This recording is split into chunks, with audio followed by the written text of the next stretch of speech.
Tahun 2021 bisa dibilang menjadi tahun di mana Infinix, terutama di Indonesia, semakin mematenkan keberagamannya dan juga kesuksesannya.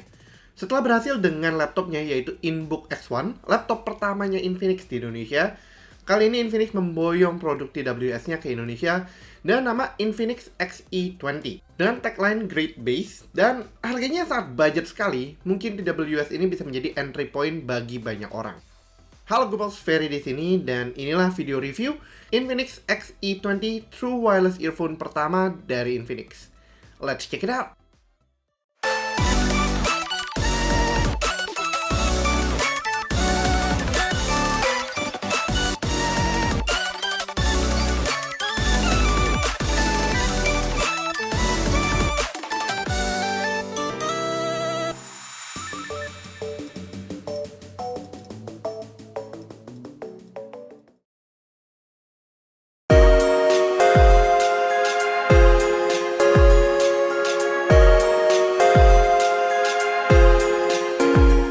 Seperti biasa, kita mulai dari unboxingnya dulu.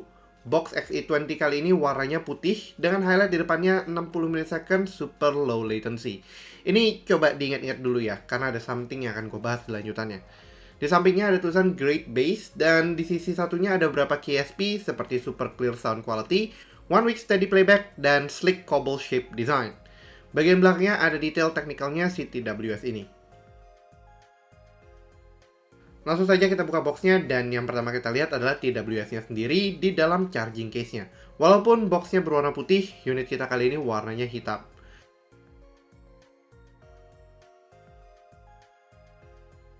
Kemudian di bawahnya ada charging cable, USB Type-C to Type-A, dan terakhir di belakangnya hanya ada buku petunjuk dan garansinya. Secara build quality, Infinix Xe20 ini bisa dibilang sesuai dengan harganya. Warna hitam yang digunakan sebagai warna case-nya dan juga TWS-nya merupakan hitam glossy di atas bahan dasar plastik. Memang build-nya terkesan agak sedikit terlalu budget, namun finish-nya tetap halus dan tidak terlihat dipangkas habis-habisan demi menekan harga. But still, it's a budget TWS. Magnet cover-nya cukup kuat, akan tapi pada unit kita, magnet yang menahan earbuds-nya sebelah kanan kurang begitu kuat sehingga earbuds-nya terjatuh saat kita tes ketahanan magnetnya.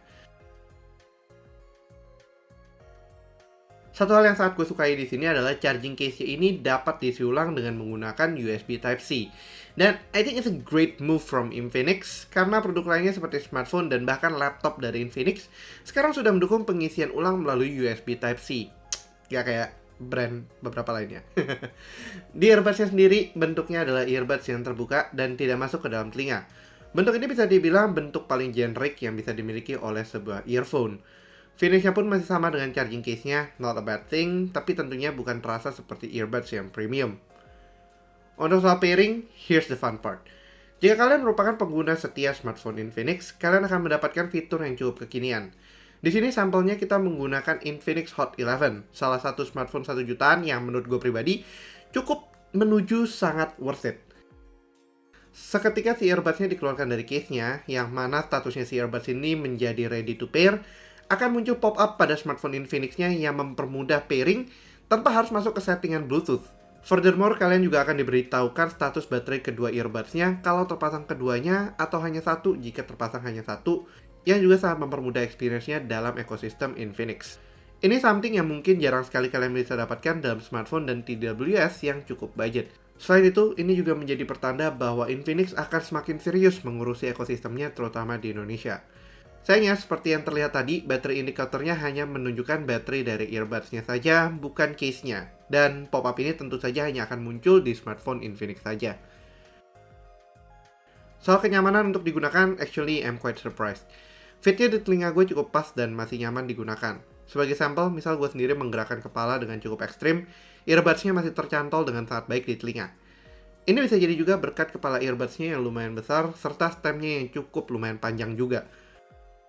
Namun sayangnya, fit ini tentu saja bisa berubah sesuai kondisi, misalnya saat telinga kita cukup berkeringat, sepertinya earbuds-nya akan menjadi sedikit lebih licin dan bisa saja dengan mudah terlepas. Namun demikian, kalian bisa tetap tenang, karena untuk IP rating sendiri, earbuds-nya sudah dibekali IPX4, jadi cukup aman untuk digunakan sambil berolahraga, di mana earbuds-nya bisa saja terkena keringat.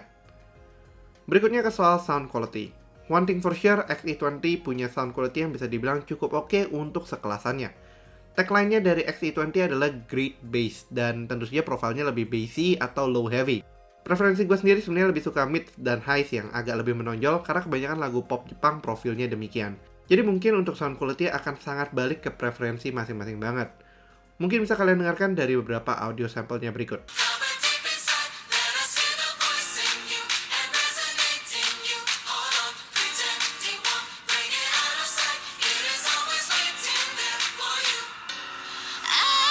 Untuk spesifikasi sendiri, Hot 11 memang masih dibekali oleh bahan dasar yang bisa dibilang cukup affordable dalam tanda kutip. SoC atau prosesor utamanya adalah prosesor Helio G70 dari MediaTek dengan fabrikasi 12 nanometer. これ見てください。こっちです。こっち。出てあげます。これはそんなに真剣に見なくても。 Untuk digunakan sebagai earphone multimedia, misalnya buat nonton anime ataupun review, di mana bass-nya memang tidak terlalu banyak dan dominan, earphone ini sangat enak untuk digunakan. Audio vokal terdengar dengan sangat jelas dan BGM pun masih bisa didengar dengan santai. Sayangnya kita mencoba lagu Gunjo versi bahasa Inggris yang berjudul Blue dari YOASOBI. Vokalnya sedikit mendem atau madi jika dibandingkan dengan bass-nya, karena memang lagu ini menggunakan genre orkestral yang cukup tebal di ranah bass. Kemudian ke soal gaming, di sini Infinix memberikan label 60 ms super low latency sebagai performa latency dari XE20 ini. Dan demikian, gue sendiri masih merasakan delay yang cukup lumayan, bahkan saat main Genshin Impact di Infinix Hot 11. Setiap output suara dari karakter kita agak sedikit tertinggal.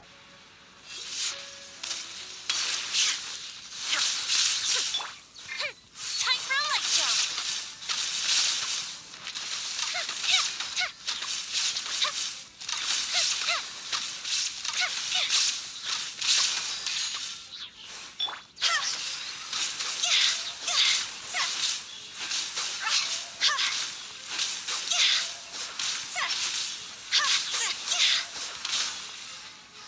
Inazuma shines eternal. There is no escape. Higher, higher, hands on fire. Berdasarkan audio tester, gue mendapatkan angka hampir mendekati 100 ms ketimbang 60 ms. Beda 40 ms memang seharusnya kecil, tapi ketika gaming session yang membutuhkan audio cue cukup cepat, mungkin akan sedikit menjadi masalah. However, 100 ms untuk TWS 100 ribuan itu masih jauh lumayan ketimbang kelasnya yang menyentuh angka hampir 200 ms bahkan. Untuk koneksi, so far range dan kestabilannya sangat oke berkat Bluetooth 5.0-nya. Pastiin juga sih, sebenarnya Bluetooth Smart Device kalian juga sudah mendukung 5.0 ke atas supaya dapat merasakan stabilitasnya yang sangat baik. Infinix XE20 kabarnya punya mikrofon yang cukup bagus, dan ini adalah salah satu contoh audio direkam menggunakan Infinix Hot 11 pakai sound recorder bawaannya dan direcord dengan Infinix XE20-nya. What do you think buat hasil suaranya? Dan by the way, ini kita lagi di ruangan studio, jadi noise-nya cukup insulated, gak gitu ada noise-noise yang berisik. Tapi abis ini kita akan cobain satu hal lagi di mana ada air mengalir sebagai background. Nah, sekarang kita lagi ada di tengah-tengah antara ada suara kipas angin di sebelah kiri dan juga ada suara air di sebelah kanan.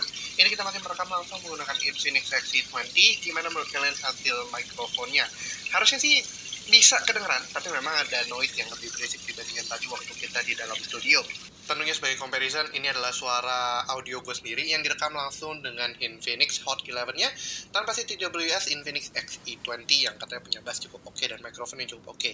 Ada perbedaan, hopefully ada, dan for better or for worse, I think XE20 punya hasil yang sepertinya sedikit lebih baik.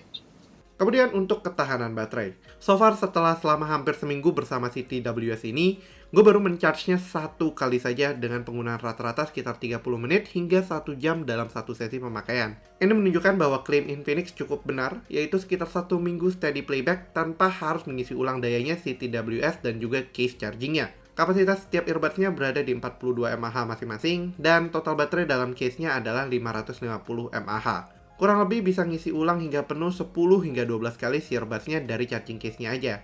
Dan dalam waktu standby di tas pun bisa sangat ketolong. Untuk charging-nya sendiri, case earbuds-nya dapat diisi ulang melalui charger USB Type-C yang dapat terisi dengan penuh dalam waktu sekitar 1 hingga 2 jam, tergantung kondisi penuh tidaknya si case ini. Lalu di soal harga. TWS ini, Infinix Xe20, dapat dipinang dengan harga yang menurut gue sangat budget, akan tetapi tetap sangat worth it, yaitu di harga mulai dari 100 ribuan aja, atau lebih tepatnya 166 ribuan rupiah saja. Harga ini dapat kalian cek di Shopee Official Store Infinix, yang link pembeliannya akan kalian dapat temukan di kolom deskripsi di bawah. Terkadang ranah harga 100-an ribu itu sebenarnya ngeri-ngeri sedap. Kualitas dan performanya benar-benar bisa diambang banget antara cukup oke sama kacau. Namun, Infinix bisa dibilang cukup berani menghadirkan opsi 100 ribuan melalui TWS seperti si Infinix Xe20 ini.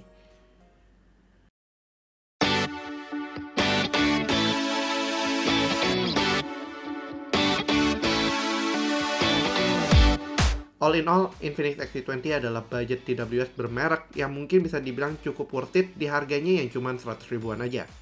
Penggunaan yang straightforward, nggak ribet, adalah salah satu nilai jual tertingginya.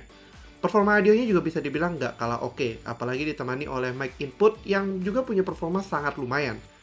Harganya yang murah memang sebenarnya menjadi fase main aman dari Infinix untuk TWS pertamanya ini. Berbeda dengan laptopnya yang bisa dibilang sangat berani. Tapi harga murah ini bisa menjadi tameng tersendiri dan juga senjata sebenarnya untuk Infinix mengeluarkan update yang lebih mantap lagi. Di luar, hal ini dijawab oleh Infinix Xe25 dan mungkin saja kedepannya model itu juga akan datang kemari dengan fitur yang lebih menarik seperti noise cancelling. Apa yang kurang sebenarnya dari Xe20 sebenarnya lebih ke arah nitpicky sedikit. Sebagai gamer santai, 60 ms mungkin tidak begitu menjadi kendala sebagai latency-nya. Tapi kalau saja bisa lebih baik atau ditingkatkan sedikit, itu akan sangat bagus. Sisanya hanya di soal build quality yang memang sebenarnya ada harga, ada kualitas.